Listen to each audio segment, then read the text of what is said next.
So there were some complaints from some very well-intentioned, obviously, individuals who believed that my poor, innocent RTX 4090 was being starved of the data it desperately needed. So, what did I do last night? I went on to my local Craigslist and found me a 12900K and 64 gigs of RAM and an SSD for $600. And now, here we are, ladies and gentlemen. We can find out just how much of a gain a, quote, modern processor is going to give me. I'm kind of disappointed because it's on an absolute bottom-of-the-barrel MSI motherboard, but I guess it doesn't really matter since I am only using it as a mule for my 4090 and nothing else. So, we are going to use our... Oh, that's interesting. That's very interesting. Pretty sure those numbers were higher when I had it on my 3080. Interesting. Let's see here. How do I... I honestly, I don't play Flight Sim for the purpose of learning how to fly. I literally only play it to see how cool it looks. So, okay, there we are. Does our dude have command? Does he have command? Control the aircraft. Yes, he does. Okay.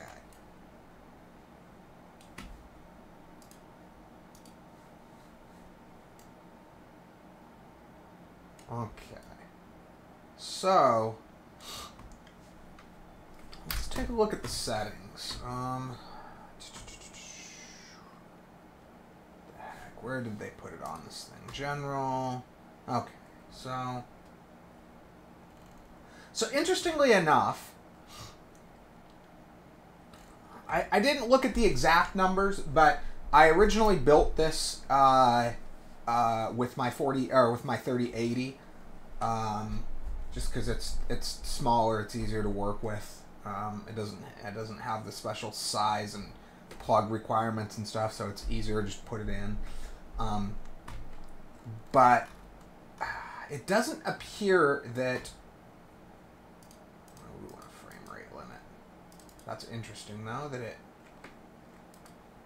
does that. It's interesting that it even has this, because, I mean, if my 12900K is hitting these numbers, there's nothing that's going to hit much higher. But, yeah, there doesn't seem to be a gain here, versus when I had the 3080 in it, interestingly enough. But anyway, let's do 10 minutes of this and see how it runs, and just to give you guys an idea. Might be a little smoother. Maybe the lowest frames. Sometimes lower frame rates do look better on higher end cards than they do on a lower end card that's capable of hitting the same frame rate still. So could have... Oh, yep, see that? It glitched a little bit there. I could swear these numbers were higher on the 3080 than this. That's possible. Sometimes that happens. Sometimes you get a game where you put in a higher end video card and it actually even performs lower. It just depends on the individual cards. It does happen, though. That's not what I was expecting with this, though. But anyway, let's get to it and see how it runs.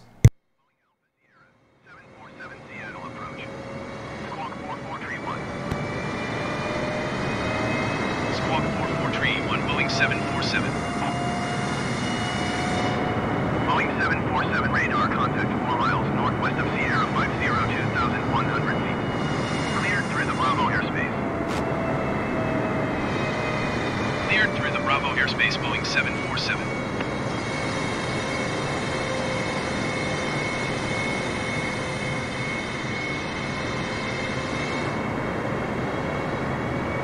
Boeing 747 contact Seattle approach on 120.1.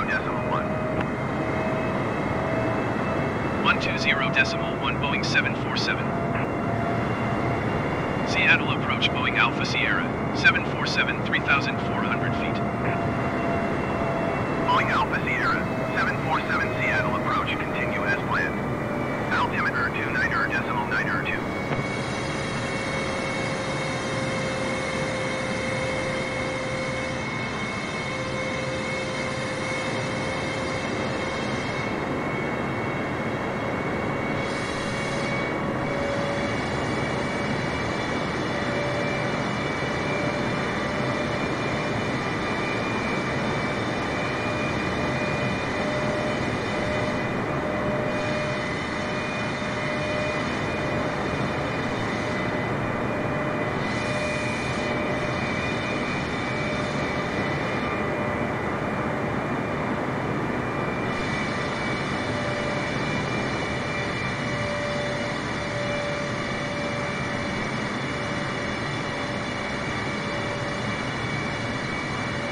So for anyone still watching, the little bit of trivia here, the plane is currently flying over a location approximately, I don't know, 5 or 6 miles from where my house is located.